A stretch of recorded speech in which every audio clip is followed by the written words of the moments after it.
Сәлем, болашақ саяхатшы және кәсіпкер. Сен осы видеоны көріп отырғаныңа мен өте қуаныштымын. Себебі жаңа ақпаратты қабылдар кезде адамның миы қарсылық көрсетеді.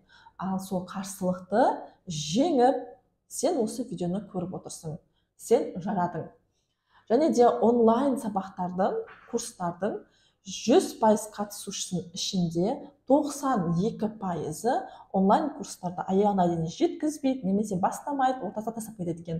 8% ғана курсты, сабақты соңына дейін қараса, оның ішінде бір ғана пайызы жетістікке жетеді екен. Сол 1%-ның ішінде сенің де болғаныңды қалаймын. Мен сіздерге өзімді таныстырып кетейін. Мен Асем Абдинасырқызы, Nozre Travel туристік агенттігінің негізін қалаушымын. Ал саяхаттауды ұзақтан бері жоспарлап жүрсең, өзіңнің турагентствоңды ашуды ойластырып жүрсең, авторский турыңды ұйымдастырып, саяхаттап және табыс тапқың келіп жүрсе, бірақ оны қалай істейтінді білмесең, немесе білімнің аздығы саған кедергі болып жүрсе, осы видео тура саған арналады. Егер осы сабақты көріп отырсаң, сен тура жолдасың. Туризм өте дамыған, табысы мол сала. Оған мұна мен дәлелмін. Декретте отырған кезімде осы саланы бастаймын деп шешім қабылдадым. Және ол шешіме өкінбеймін. Себебі бір жылдың ішінде қаланың қақ ортасынан 3 бөлмелі пәтер және автосалоннан өзімнің су жаңа көлігімді алдым. Онымен қоса өзімнің жақындарымды жақын және алыс шетелдерге саяхатқа алып шығып жүрмін. Мен істеген нәрсені сен де жасай аласың. Егер де осы сабақ сенің қолыңа тегін түсіп тұрса, сен вообще қуан. Потому что бұл сабақтың құндылығы, алатын ақпаратың өте құнды. Есіңде болсын, егер сен осы туризмға кіруді, турагентство ашуды жоспарлап, ойлап жүрсең, Алла қолған келмейтін істі ойға салмайды. Ал енді мен сізге өзімнің өмірімді айтып, 1045 жаңағыдегі оқиғаларымды айтып, сен уақытын алғым келмейді. Себебі уақыт ең қымбат тариф. Бүгінгі сабақтың жоспары мынадай. Туризмнің табыс алып келетін салалары қандай? Турагенттік дегеніміз не? Және оның қызметі қандай? Туристің мақсатына қарай қандай турларды ұсынамыз? Турдың қандай түрлері бар? Туристке және де турагентствоға пайдалы екі қосымша. Турагенттіктің табыс табу алгоритмі. Клиентті қалай табамын? Және де турагентствоны қалай ашамыз? Пошаговый инструкциясы берілетін болады. Біз туризм дейміз, туризм негізі екіге бөлінеді. Ішкі туризм және сыртқы туризм деп. Ішкі туризм ол біздің шекарадан аспайтын ел ішіндегі туризмді айтамыз. Ал сыртқы туризм деп ол шекарадан тыс, алыс және жақын шетелдердегі туризмді айтамыз. Ал енді туризмнің табыс алып келетін негізгі 3 саласы, оның бірі бізде экскурсиялық туризм. Бұл бізде мәдени танымдық туризм деп аталады. Туристердің мәдени құндылықтармен танысуы, оған әртүрлі тарихи, архитектуралық және мәдени кезеңдермен танысу үшін музейлерге, қойылымдарға, түрлі театрланған және де діни мерекелерге, музыкалық қойылымдарға, сурет көрмелеріне бару жатады. Сала ол денсаулық сақтау, бізде ол медтуризм деп аталады. Жалпақ тілмен айтқан кезде, сауықтыру туризмі ол ем шаралар, шаршаған жүйке жүйелерін тыныштандыратын санаториялар, немесе күрделі және де жеңіл ота жасау, денсаулыққа байланысты бүкіл жәндегі ауруларды емдеу, жақын және алыс шетелдерге барып емдеу осы салаға кіреді. Және де үшіншісі ол бізде активный туризм, белсенді туризм деп айтамыз.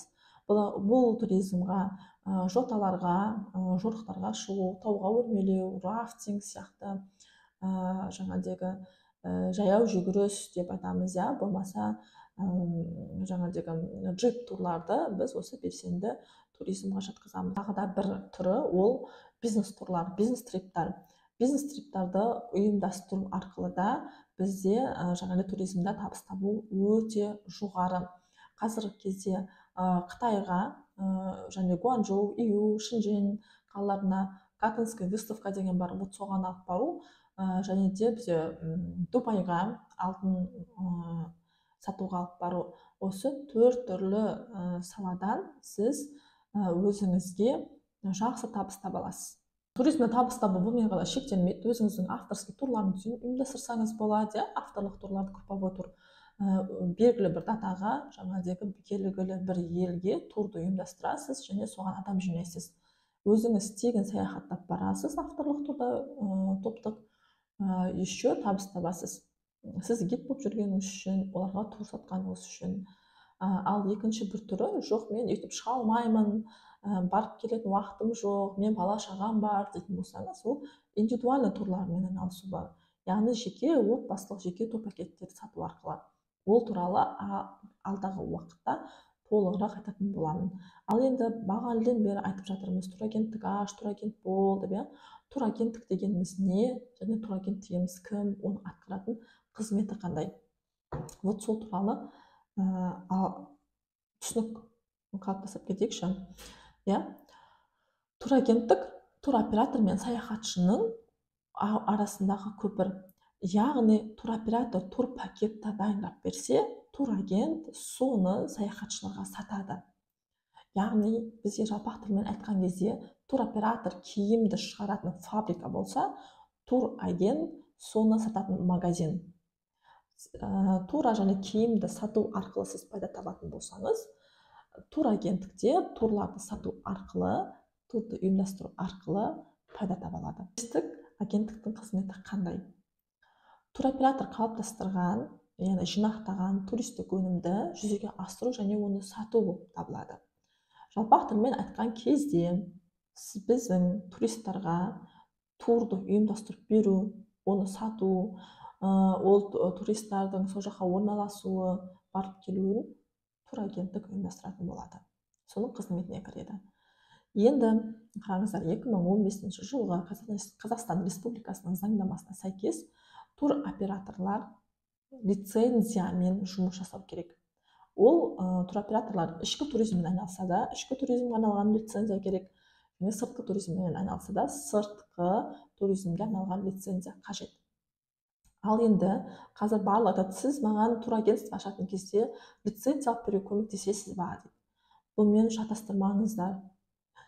Турагентство Қазақстан Республикасының Мәдениет және спорт министрлігінің және госреестр бар, соған тіркелу арқылы, талон арқылы жұмыс жасайды. Егер ИП болсаңыз талон, ТО болатын болсаңыз устав решение керек болады. Ол жайында әлі сабақта тағы да толыққанды айтатын боламыз. Оператор ол лицензиясыз жұмыс жасай алмайды, және де тікелей туристке тур сатамайды. Ал турагентство ол талон арқылы жұмыс жасай береді, оған ешқандай лицензияның қажеті жоқ, бірақ туристпен тікелей жұмыс жасай алады. Енді туристардың мақсатына қарай турларды ұсынамыз. Ол мақсаттар мынадай болады. Бірінші, турист ол экскурсиялық турға барғысы келуі мүмкін. Жаңағыдегі өзінің баратын елдің, мемлекеттің, қаланың тұрмыс-тіршілігін білгісі келуі мүмкін. Мысалға, бізде Турцияға барады көбісі. Турцияда бізде экскурсионный турға көбінесе Стамбул, Каппадокия деген қалаларды ұсынамыз. Енді туристің мақсаты жағажайлық, яғни пляжный отдых болатын болса, біз жағажайға жаңағы all inclusive системасын питанияны ұсына аламыз. Онымен қоса осы жағажайлық демалысқа байланысты біз 2 маусымға бөлеміз. Ол бірінші жаздық маусым және қыстық маусым. Жаздық маусым ол сентябрь және апрель айларының ортасында демалуға болатын ерлерді кіргіземіз. Ал жаздық маусымға май және октябрь айларының аралығында демалатын елдерді жатқызамыз. Мысалы, қыстық маусымға қандай елдер кіреді? Таиланд, Малайзия, Вьетнам, Индонезия және Бали деп айтамыз. Қытайда қазір бізде көп хит болып жатқан Ханьян аралы, Гоа бар, Египет, Вьетнам, Біріккен Араб Әмірліктері, бізде Абу Даби, Яс остров, одан кейін Джумейра пляжға жақсы, Ажман қалалары, егер пляжный отдыхты қалайтын болса. Ал активный жәндегі туризм, экскурсионный турларды қарайтын болса, ол Дубайды ұсынсаңыздар болады, өйткені ол жақта экскурсия активный жаңағыдегі турға өте ыңғайлы қалалар. Өткен жылы хит сатылымда болған ол Сейшельский острова, бірақ ол жақта қазір бізде туроператорлар әлі рейс қойған жоқ. Екінші маусым бізде жаздық маусым. Жаздық маусымда бізде Турция, Анталия, Алания, Бодрум, Кемер қалалары иә, Тунис, Греция, Кипр, Болгария, Грузия, Черногорияларды ұсынсаңыз болады. Ал енді біздің келесі бір үшінші мақсат туристердің көбінесе шетелге шығуы, ол медициналық туризм болуы мүмкін. Яғни емделу, иә. Бізде оңтүстік Кореяға барып, қатерлі ісік аурулары және мойын жұлын ауруларын емдесе, Турция соның кіші аналогы, арзан аналог болып есептеледі. Және де Германияда бізде адам мүшелері кейбір өмірлік жағдайлар болады ғой, аяқ қолынан дене мүшесі айырылып қалуы мүмкін. Сол адамның миға индуктивті рефлексия беретін протез де жасайды. Соған барады адамдар көбінесе. Израиль, Индияда бізде адамның ағза мүшелерін ауыстыру өте оңай, және донорлар табу бізге қарағанда оңайырақ болады, очередь тез келеді. Вот сол себепті осы Израиль және Индияға барады көбінесе. Одан кейін бізде Өзбекстан, ол шөпсіз емдеу, тура Қытайдың аналогы болды, арзан түрдегі. Ал Қытай уже медицина жағынан, шығыс медицинасы жағынан өте жақсы дамыған. Бұл жерде және химикатсыз емдеу, нүктелі терапия дегендер ол жақта қатты дамыған. Енді бізде бизнес-шоптар, бизнес-турлар ұйымдастыру жөніндегі сауда-саттыққа байланысты баратын адамдар бар мақсаттары. Бізде Қытай бірінші орында, өйткені Гуанчжоу, Шэньчжэнь, Иу қалаларына кез келген товарды алып қайтуға болады, техника болсын, басқасы болсын. Сосын Турция бізде киім, итальянский жаңағыдегі матадан жасалған деп айтып жатады ғой. Одан кейін Индиядан бізде маталар келеді. Сеул, ол стоматологический жаңағыдегі техникалар бар ғой, стоматологтарға арналған, және де сондай препараттар ма, вот сондайлар алып келеміз біз көбінесе, заказ береміз, және де пластикалық хирургияға барады. Одан кейін Таиландта екінің бірі оны алып өте алмайды ондай заттарды. Бізде жемчугтармен жаңағыдегі дәрі-дәрмек жасалынатын заттар келеді. Жаңағыдегі Ташкенттен жел ыдыстармен қыш ыдыстарын алып келуге болады. Дубайдан Шарджа қаласынан бізде көбінесе алтындар алып келеді. Одан кейінгі мақсат бізде экстрим турлар, жаңағыдегі айттым ғой, рафтингпен жүру, жаңағыдегі рафтинг бар, зиплайн бар, өзіне адреналин қалайтын адамдар бізде көбінесе Грузия, Қырғызстан және Қазақстан бізде ол тізімге кірген. Түркия, Европа елдеріне барғысы келеді екен. Ал енді сапамыздың келесі бөліміне өтейік. Осы мақсаттарға байланысты туристарға 3 ірі бағыттағы турларды ұсынамыз. Ол біріншісі бізде индивидуальный тур. Жаңа айттым ғой мен сіздерге.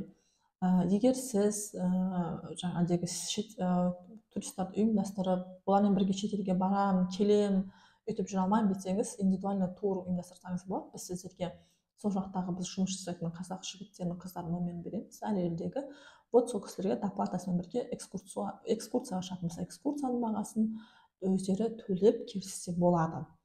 Екіншісі, бізде менің бірінші алғашқы жылдағы сатылым алып келген фишкам осы индивидуальный тур. Қазір де только индивидуальный турда мен өзім, біздің қыздар өздері топтарды ұйымдастырып барып келіп жүреді. Екінші жәндегі групповой, топтық, авторский тур. Яғни сол турды создавать еткен авторға ғана тән тур маршруттар, барлығы баратын маршрут емес. Ол может 14 локацияның 2 локациясында вообще туристер бармауы мүмкін. Не вообще басқа турагенттер білмеуі мүмкін, иә. Вот сондай бағыттарды біз авторлық турлар дейміз. Бұл жерде өзіміз тур маршрутты құрамыз, туристерді жинаймыз, онымен қоса өзіміз тегін саяхаттап қайтамыз. Саяхат плюс табыс. Одан кейін бізде үшінші ол комби турлар. Қазір жиі естіп жатқан шығарсыздар, иә. Дубай мен Мальдивы, жәндегі Малайзия, Сингапур, Таиланд деген сияқты. Немесе одан да көп елдерді, немесе қалаларды комбинировать етіп жасалған турларды біз комби турлар дейміз. Осы жерде сіздер осы турлардың барлығын ұйымдастырып турист қалай табыс табады деп ойлайтын шығарсыз, иә. турист және туроператордан сатқан өніміне байланысты агентский вознаграждение алып отырады. Туроператор орта есеппен турагентке 5%-тен 25%-ға дейін агентский вознаграждение береді. Тур сатқаны үшін от стоимости турпакета. Ол қалай? Мысалға 600 мың теңгеге сіз тур сатасыз, иә, Шымкенттен Дубайға 6-7 күнге. И осы жерден сізге жаңағыдегі туроператор орта есеппен 10% агентский вознаграждение береді. 600 мыңның 10%-ы 60 мың теңге. Яғни сіз 600 мың теңгеге екі адамға тур сату арқылы 60 мың теңге пайда табасыз. Егер де айына осылай 10 пакет жәнедегі 10 ғана пакет жасайтын болсаңыз 600 мың теңге табыс табасыз. Клиенттерді қайдан табамын, қалай аламын десеңіз, сізге ең бірінші көмекке келеді социальный сеть, соцсеть дейміз ғой, әлеуметтік желілерге парақша ашуларыңыз қажет және таргет жіберуіңіз қажет. Өзіңіздің контентіңізді жасауыңыз қажет. Екінші, бізде ол өте өтімді, ол сарафанный радио. Яғни ағайын туыстардың ортасында жаңағыдегі осы сөз қылып, өзіңіз барынша мейлінше өзіңізді әр сөздің ортасына қоса беруіңіз қажет. Мен сондай болғам негізі. Бірінші ашылған кезде менде выгорание болды. Өйткені мен алғашқы 2 айда вообще тур сатқан жоқпын. Даже туризм не екенін білмей, осыған миым сұғып, клиент қайдан табарын білмей, таргетке вложение салдым. Және туристпен қалай сөйлесуді білмедім. Ол және слив болды, таргетолог мені алдап кетті, иә. Сол кезде менде бір жақсы өткен ол сарафанный радио. Білесіздер ма, мен тойларға барғанның өзінде микрофонды алып, біз жаңағыдегі турагентство аштық, умрамен айналысамыз, медтуризм бар, горящий турлар сатамыз, круиздар бар деп, сол кезде круиз деген мода болған еді. Сөйтіп айтқанмын, и жаңағыдегі бірінен бірі естіп, менің алғашқы клиентім, ол бізде менің үйімнің дәл жанында магазин бар, Ақбота деген, Кентау қаласында. Сол кісі болды. Басқа біреуден алғанша сенен алайық деген сияқты. Вот сондай, уже ол кісіден басқа кісілер естіді, жақсы барып келдік деген сияқты. Вот сарафанный радио содан кетті, уже таргет қосылды, опыт набралась деп, опыт тәжірибе жинадық, вот соның арқасында өстіп жүріп кетті. Және де үшінші клиент алып келудің қадамы деп айтамыз ғой, үшінші түрі ол бізде бір балықты аулайтын кезде қармаққа жәндегі не саласыздар ғой, приманка саласыздар ғой, вот сондай болу керек та. Егер сіз біздің турагентстводан тур алатын болсаңыз, осындай процент скидка береміз. Немесе осында бір кружка беруіңіз мүмкін, сіз бізден тур алғаныңыз үшін деп. Мысалы бізден индивидуально тур алған кісілерге міндетті түрде андай чемодан береміз. Ручной вкладка болмаса андай багаж 20 килограммдық өзің баратын бағытына байланысты. Ал менің шәкіртім, ол кісі және ет одақтаумен айналысады. Ол миллионнан асқан және тур пакет алатын өзінің тұтынушыларына жілік ет беріп жатыр. Саяхаттайсың, ет аласың, күшті ғой. Туристерге де, тур агенттерге де ең керек 2 қосымша бар. Жаңағыдегі туроператорлардың арасындағы бағалар салыстыру үшін, төмен бағалар қай күндер шығып тұрғанын көру үшін, және төмен авиа билеттерді қайдан қарауға болады, иә. 2 қосымша бар бізде. Ол біріншісі турвизор және скайсканер. Біріңіз білуіңіз де мүмкін, ал біріңізде хабарыңыз болмауы мүмкін. Бүгін осы 2 қосымшамен танысатын боламыз. Бізде алғашқы қосымша ол турвизор. Кез келген браузерді ашып, турвизор KZ деп жазсаңыздар болады. Бірінші тұрған сілтемеге кіреміз. Жалпы бұл сайт не үшін қажет? Ең тиімді, төмен бағада ұсынылатын турларды көрсетеді. Және горящий турлар ең арзан бағада. Бұл сайт туристарға және турагенттерге арналған. Туристар жаңағыдай ең төмен бағадағы турларды қарап, соған клик қалдырса болады. Оған турагентстволар обратный связьға шығады. Ал турагентстволар өздері тіркеліп, және туроператорлардың турларын осы жерде тікелей сата алады. Және де бұл жерде сайт құра аласыздар. Сонда мүмкіндіктері өте көп. Мысалы, мына жерде уже бізде жоғарыда горящий тур деген, иә, сол горящий турны басамыз. Егер де сіз бүгін ертең ұшуға дайындалып отырсаңыз, саяхатқа шығуға, город вылетаға, бізде көбінесе Алматыдан шығады. Өзіңіз қай қаладан ұшқыңыз келеді, сол қаланы жазсаңыз, сізге және де турлар ұсынады. страны дегенде все немесе өзіңіз Вьетнам, Индия, Гоа деп өзіңіз таңдасаңыз болады. Сосын цена бойынша тұра берсін, бізге ешқандай несі жоқ. И міне қараңыздар, сіздерге горячий турларды жіберді.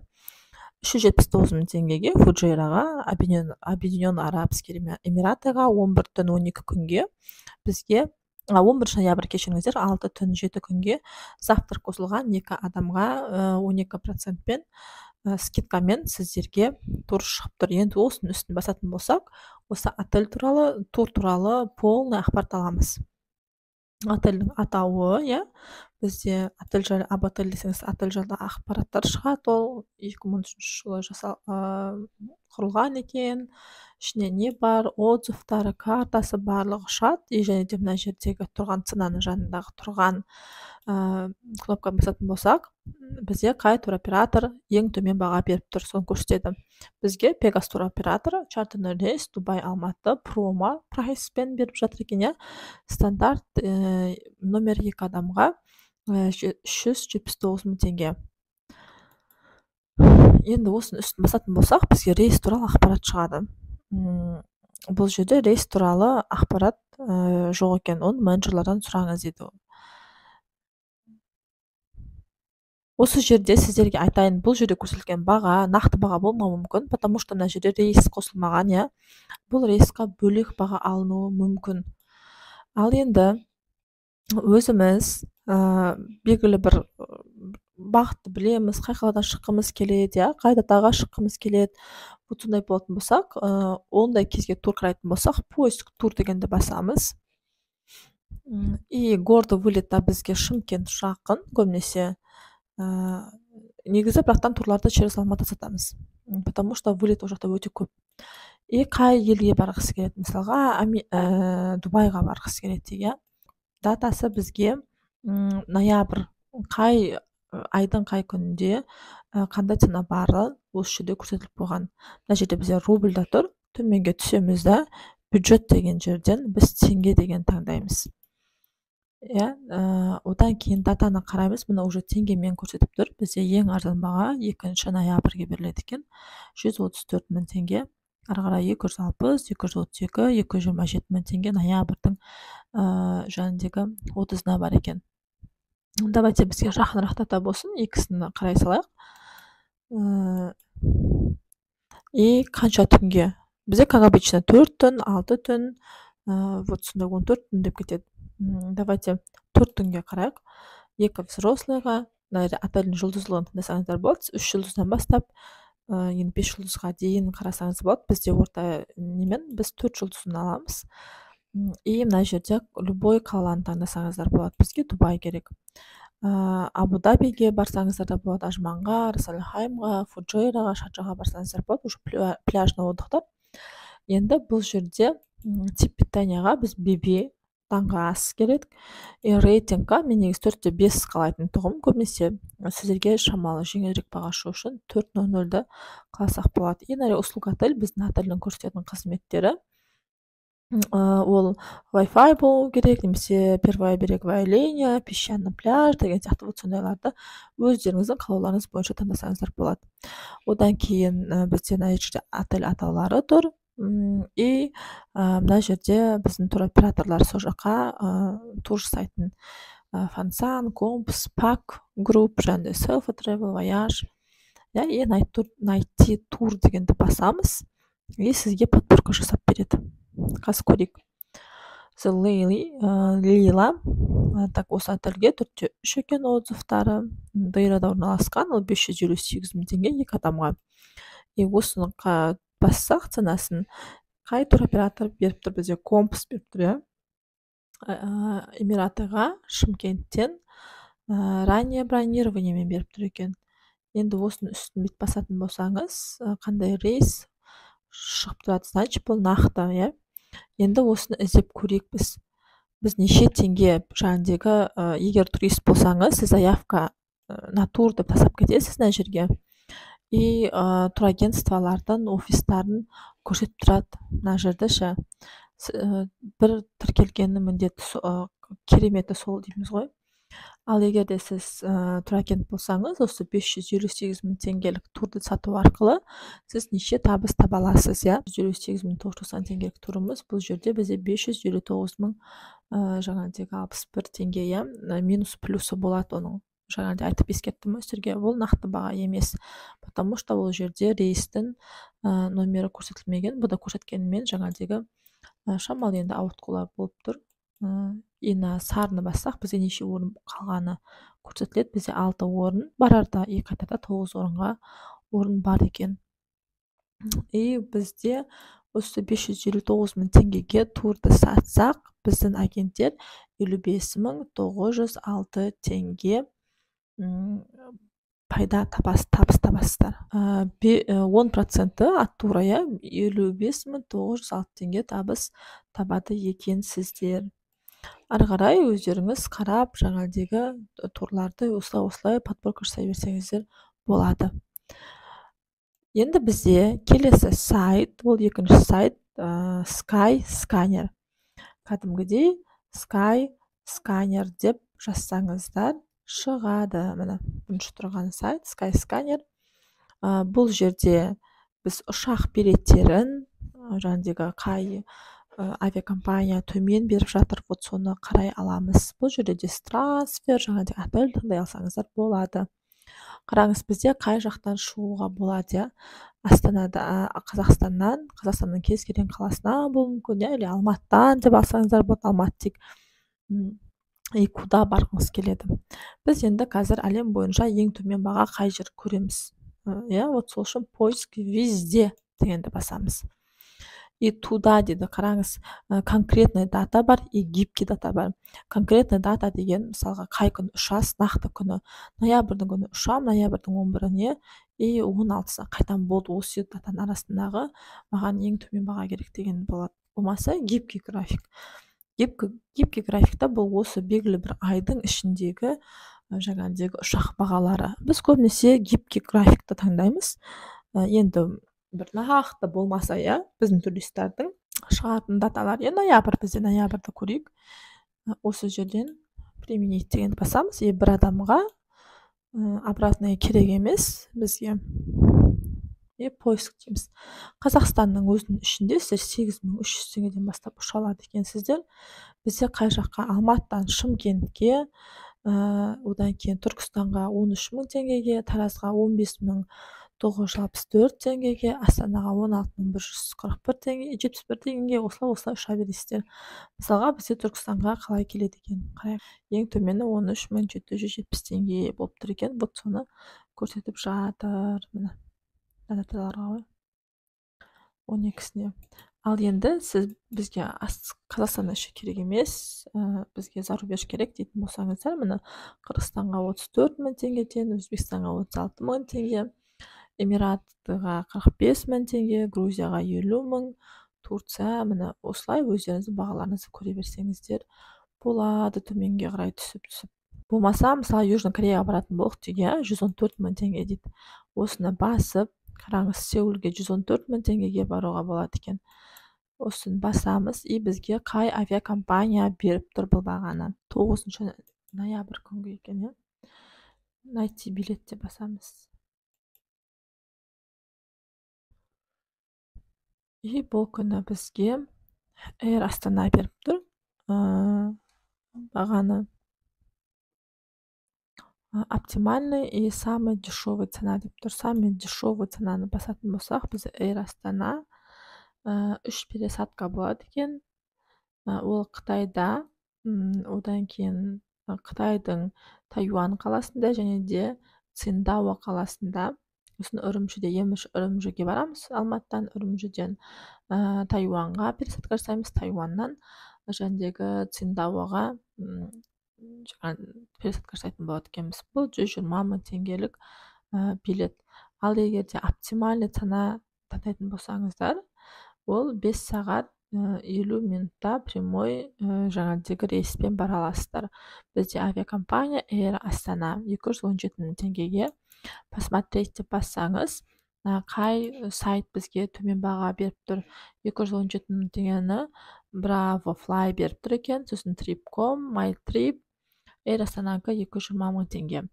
Қараңыздар, енді осы жерде мен сіздерге бір беретін кеңесім, егер де авиабилет алатын болсаңыздар, негізі сол авиакомпанияның өзінің негізгі сайтынан алған билет көп кезде жарамды болады да. Қараңыз, авиакомпания өзінің билетін сату үшін көптеген маркетплейстарға береді. Мысалы Каспи деген сияқты, Bravo Fly бар, нәрсе Trip.com бар осы жерде. Вот соларға береді. И sold out деген нәрсе бар. Бір орынның 2-3 рет сатылып кетуі. Бізде JDS турларды, как обычно, через авиакомпания арқылы сұрап, біз орын бар ма деп турист растатамыз. Бұл жерде маркетплейста сізде сұрамайды ешкім, өйткені өзіңіз сатып алып жатсыз ғой, сразу ақшаңыз шешіп алып қалады. И бір орын бірнеше адамға сатып кетуі мүмкін. Сол кезде авиакомпания не істейді? Ол любой авиакомпанияда сондай, өзінің билетін ғана жарамды қылады, өзінің сайтынан алған. И басқа билет ұша алмай қалуымыз мүмкін. И және де билеттің ақшасын қайтарып алатын кезде бір проблемалар тууы мүмкін да.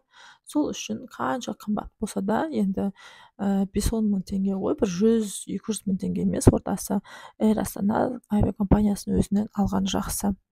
Одан кейін бізде MyTrip, сонысын Aviata сайт өте жақсы. Енді осы жерде Пусанға, мына өздеріңіз білесіздер, Кванчжоу, кез келген елге, кез келген қалаға өзіңіз қалаған бағада билет сатып ала аласыз. Тур агентствоны ашуға қандай қадамдар қажет? Ең бірінші, біз ИП немесе ТО деп айтамыз, жеке кәсіпкерлік немесе жауапкершілігі шектеулі серіктестік ашуымыз қажет. Бұған не керек? ЭЦП кілт болу керек, және де мөр міндетті түрде болу керек. Онымен қоса заңнамалық құжаттар, ол бізде приказ, егер ТО болатын болсаңыз, устав, решение керек. Бұйрық, жаңағыдай айттық қой. Екінші шарт бізде ол банктен шот ашуларыңыз қажет. Міндетті түрде шот ТО-ның немесе ИП-ның атынан ашылу керек. Физический лицоның атынан емес, жеке тұлғаның атынан емес, юрлицоның атынан ашылу қажет.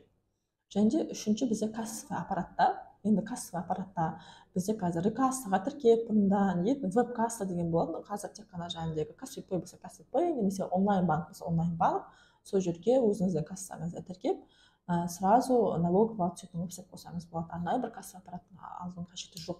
Төртінші бізде ол турагенттіктің мемлекеттік және тізілімінде тіркелу қажет. Ол госреестр деп айтамыз. Госреестрде міндетті түрде тіркелу қажет. Е-лиценз сайты арқылы тіркеле аласыздар. Мына жерге қалдырып кетемін қазір. Бесінші, ол Қазақстан Республикасында тіркелген тур операторлармен келісім шарт болу қажет. Турагентствоны ашудың нақты қадамдары міне осылай. Бастапқыда сіз онлайн түрде жұмыс жасаңыз болады, кейін уже өзіңізге жаңағыдегі аренда алып, офис ашсаңыз болады. Ал енді бізде жиі қойылатын сұрақтар мынадай. Турагентствоны ашатын кезде қаншалықты вложение керек, қаражат керек дейді. Турагенттікті алғашында онлайн түрде ашсаңыз болады. Одан кейін уже арендаға помещение алып, өзіңіздің офисіңізді аша бересіз.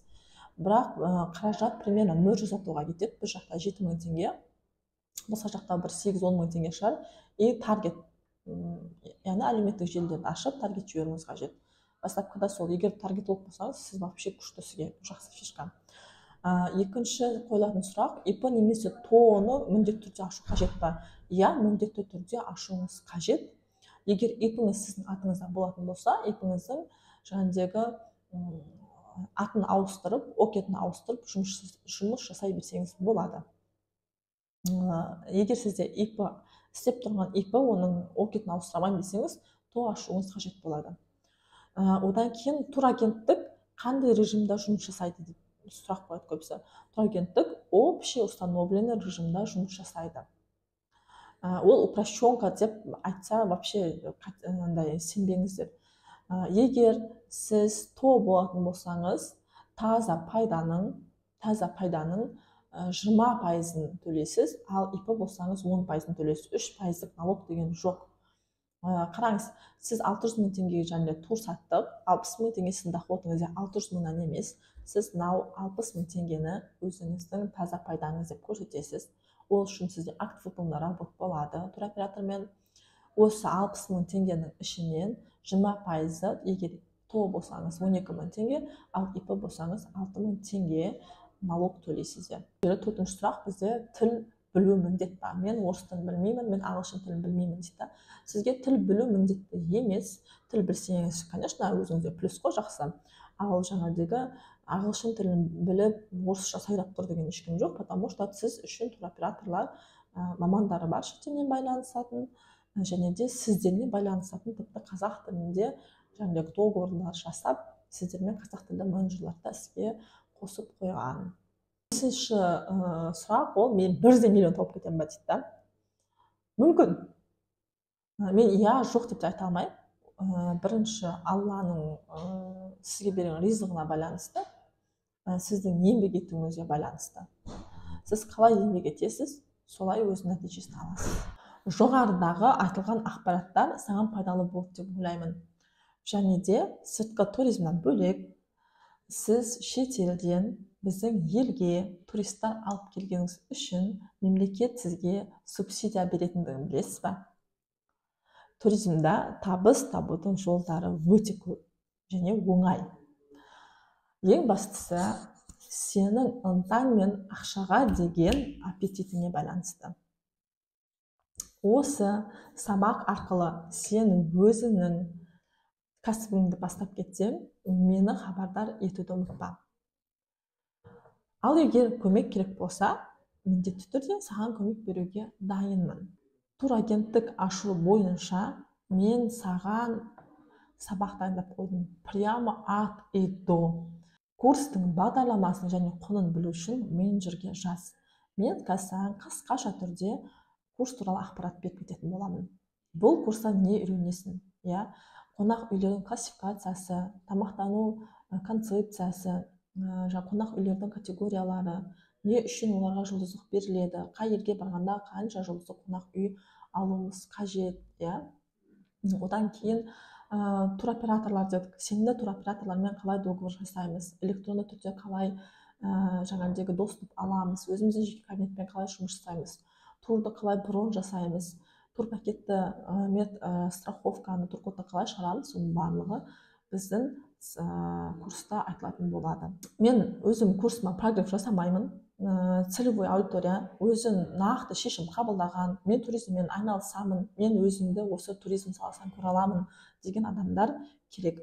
Мен өзім мақтанып, мына шәкірттерімді айта аламын. Үміт ханым бізде 65 мың теңге курспен келген. Бұл кісі, жаңағыда айттым ғой, етпен айналысады. Бұда уже целевой аудитория бар. Бұл өзін жұмыс жасай алады адамдармен. Бұл Жандос мырза ақтөбелік. Ол өзінің офисі жоқ бұл кісінің, бірақ бұл кісі умрамен айналысады. Эльза ханым ақтөбелік менің шәкіртім. Бұл кісі өзіне офис ашқан, қазірде әлі жұмыс жасап тұр. Толық менің шәкірттерім туралы ақпаратты біздің инстаграм парақшадан қарасаңыздар болады. Міне мына жерде инстаграм парақшаны көрсетіп кетемін. Ал келесі сабақтарда мен сені көргім келеді. Сен туризмда өзің табыс тапқың келсе, саяхаттағың келсе, мен сені келесі сабақта күтетін боламын. Келесі сабақта кездескенше.